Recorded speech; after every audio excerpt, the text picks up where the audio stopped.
Welcome to my classroom. আমাদের আজকের জানার বিষয় হলো সমাস। সদ্য মাধ্যমিক পরীক্ষার রেজাল্ট বেরিয়েছে। এটা ক্লাস 10-এর সমস্ত ছাত্রছাত্রীর উপকারে লাগবে এই সমাস বিষয়টি। আজকে আমি শিখব কত সহজে সমাস শেখা যায়। প্রথমে যেটা আসছি সেটা হচ্ছে সমাস কথার অর্থ কী। সমাস কথার অর্থ হচ্ছে সংক্ষেপ করা বা ছোট করা। অনেকগুলো পদকে বা আমি যদি বলি পরস্পর অর্থ সম্বন্ধযুক্ত একাধিক পদকে বা দুইয়ের অধিক পদকে এক পদে পরিণত করার নামই হলো সমাস। ঠিক আছে, ইন্দ্রজিৎ বুঝবি ভালো করে। দুইয়ের বেশি, দুই বা তার বেশি পদ মিলে এক পদে পরিণত হলে তাকে বলা হচ্ছে সমাস। ঠিক আছে, আমি একটা উদাহরণ দিই। যেরকম ধর পলান্ন, এই পলান্ন কথার অর্থ কি? পলান্ন হচ্ছে পল মিশ্রিত অন্ন। বুঝবি, পল মিশ্রিত অন্ন, পলান্ন। পল শব্দের একটা অর্থ আছে, অন্ন শব্দের একটা অর্থ আছে, আর মিশ্রিত হচ্ছে একটা পদ। এটা বুঝাচ্ছি কি কি লাগবে। পলান্ন কথার অর্থ হচ্ছে মাংস মিশ্রিত অন্ন। বর্তমান কথায় যাকে আমরা কি বলি বলতো, খাই বিরিয়ানি, তাই না? হ্যাঁ, সেই পল মিশ্রিত অন্ন পলান্ন। ওকে, এটা কি হলো না, অনেকগুলো পদ ছিল, দেখ এটা এক পদে পরিণত হলো। বোঝা গেল কি বোঝা গেল না? হ্যাঁ, নেক্সট। এবার এই সমাস বুঝতে হলে কতগুলো জিনিস আগে শিখে নিতে হবে। অর্থাৎ সমাসকে যে আমি বুঝবো তার বোঝার জন্য কয়েকটা জিনিস আমাকে জেনে নিতে হবে। এক হচ্ছে কি, ব্যাস বাক্য। ব্যাস বাক্য বা এর আরেক নাম হচ্ছে বিগ্রহ বাক্য, বা আবার একে বলা যায় ব্যাখ্যামূলক বাক্য। ঠিক আছে, ব্যাস বাক্য বা বিগ্রহ বাক্য বা ব্যাখ্যামূলক বাক্য। আমি এক্ষুনি একটা সমাস বলে এসেছি। সমাসের নাম কি? সমাসটা হচ্ছে কি না, পল মিশ্রিত অন্ন পলান্ন। কিংবা আমি এখানে একটা সবচেয়ে কি বলবো, সুন্দর একটা উদাহরণ লিখেছি, যেটা সবসময় আমি দিই সবাইকে, কাজল কালো। ঠিক আছে, কাজলের ন্যায় কালো। এই যে ভেঙে লিখলাম, বড় করে লিখলাম, এই যে ভেঙে বড়, সোজা কথায় একবারে ভেঙে বড় করে লিখলাম, এর নাম হচ্ছে ব্যাস বাক্য। ঠিক আছে, এর নাম হচ্ছে ব্যাস বাক্য, যাকে বলা হচ্ছে বিগ্রহ বাক্য। বা দেখ, আমি এই কাজল কালো শব্দটাকে ব্যাখ্যা করে লিখছি না, এটা ব্যাখ্যা করে লিখছি না, বড় করে ব্যাখ্যা করে লিখছি, তাই এটা হয়ে যাচ্ছে কি ব্যাখ্যামূলক বাক্য বা বিগ্রহ বাক্য বা ব্যাস বাক্য। ক্লিয়ার, হ্যাঁ কি না? নেক্সট, সমস্যমান পদ। এটা বুঝতে হবে যে সমস্যমান পদটা কি। ঠিক আছে, সমস্যমান পদটা কি না, এই যে সমাসটা লিখলাম আমি, দেখ কাজল কালো, এটাকে ভেঙে লিখেছি কাজলের ন্যায় কালো। এই কাজলের ন্যায় কালো যে ভিতরে যে একটা বড় একটা বাক্য, সেই বাক্যের এক একটা পদ মানে এক একটা অংশে যেটা যেটা আছে তাকে বলা হচ্ছে সমস্যমান পদ। মানে ব্যাস বাক্যের মধ্যে যে সমস্ত মূল পদ থাকে তাকে বলা হচ্ছে সমস্যমান পদ। ঠিক আছে, নেক্সট হচ্ছে কি সমস্ত পদ। সমস্ত পদ মানে, আচ্ছা সমস্ত পদ কথার অর্থ কি? সমস্ত একজোট হয়ে পদ, সমস্ত পদ।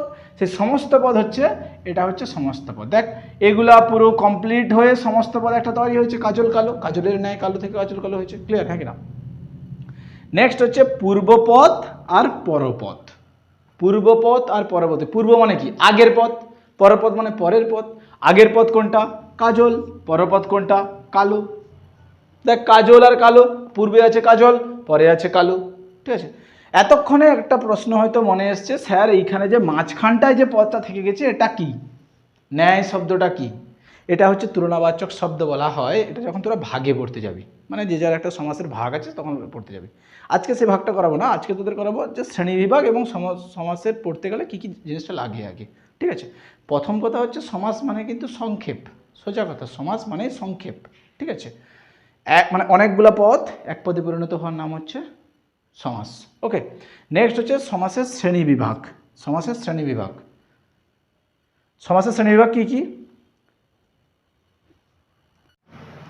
সমাসের শ্রেণীবিভাগ। সমাস কত প্রকারের হয়? ঠিক আছে, সমাস কর্মধারয়, তৎপুরুষ, বহুব্রীহি, দ্বন্দ্ব, দ্বিগু।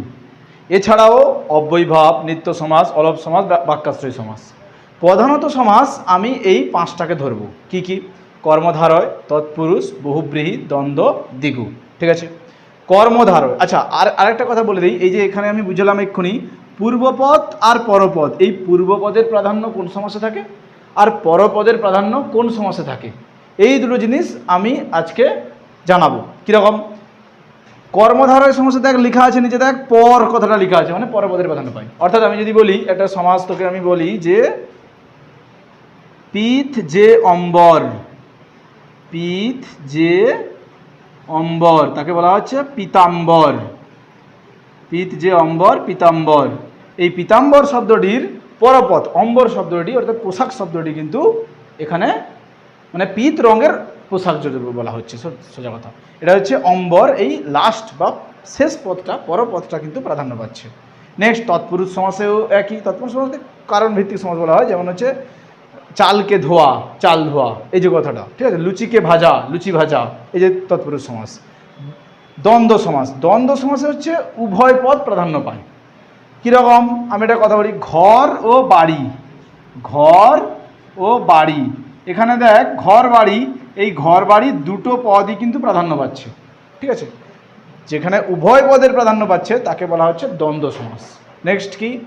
দ্বিগু, দ্বিগুও পরপদের সমাস হয়, এটা সংখ্যাবাচক শব্দ বলা মানে সমাস বলা হয় পরপদের সমাস। একমাত্র একটাই সমাস তার পূর্বপদের পায়, সেটা হচ্ছে অব্যয়ীভাব সমাস। অব্যয়ীভাব সমাস, এর আগের নাম ছিল উপসর্গ তৎপুরুষ সমাস, ঠিক আছে।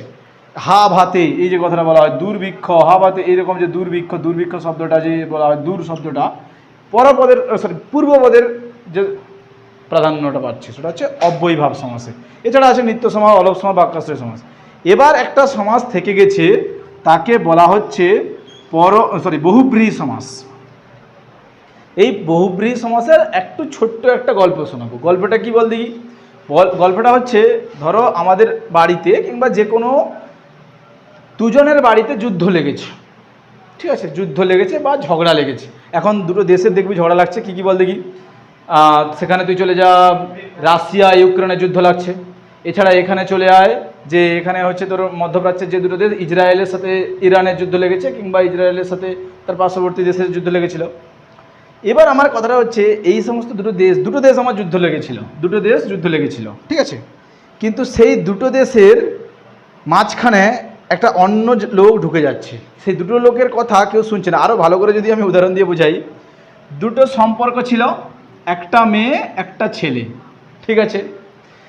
এই দুজনের ঝগড়া হয়ে গেছে,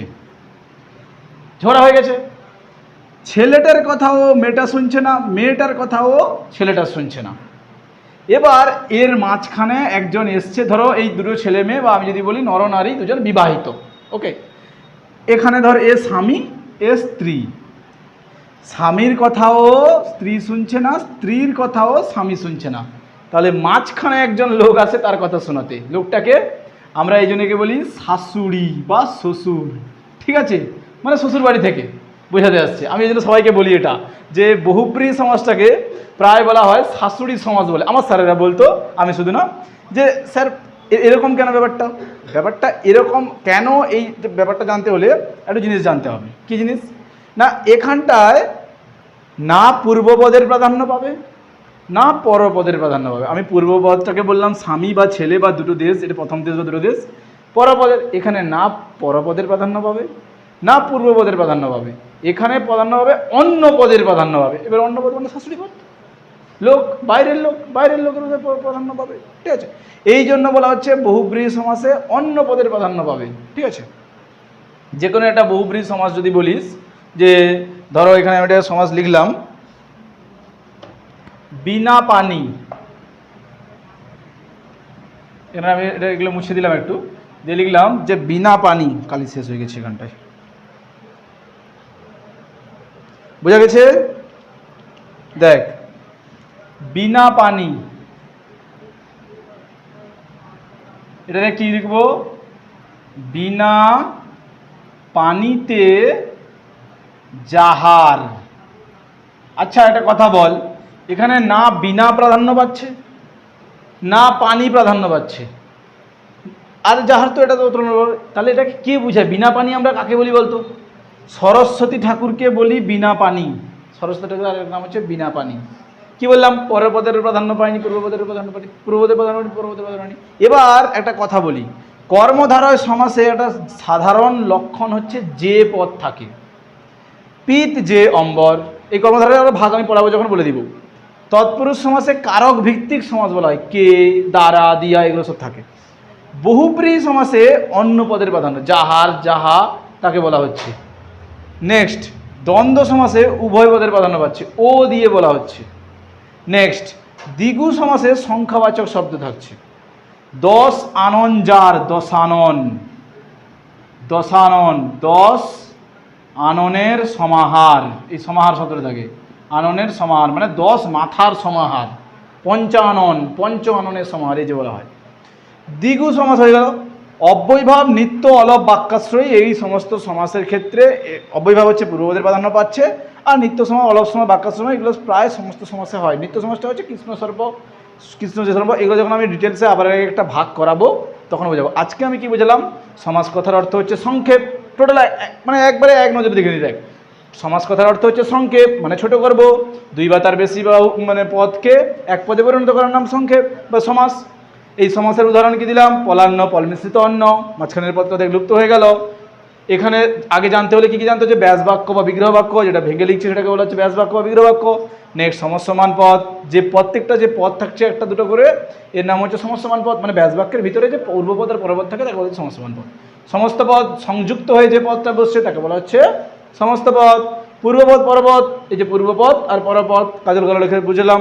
আর শ্রেণীবিভাগ বললাম, কর্মধারয়, তৎপুরুষ, দ্বন্দ্ব, দ্বিগু, বহুব্রী, ঠিক আছে। এই 5টা করবি, এগুলোও আসে পরীক্ষায় পর আসছে, এখন মাধ্যমিক পরীক্ষায় বিশেষ করে আসছে।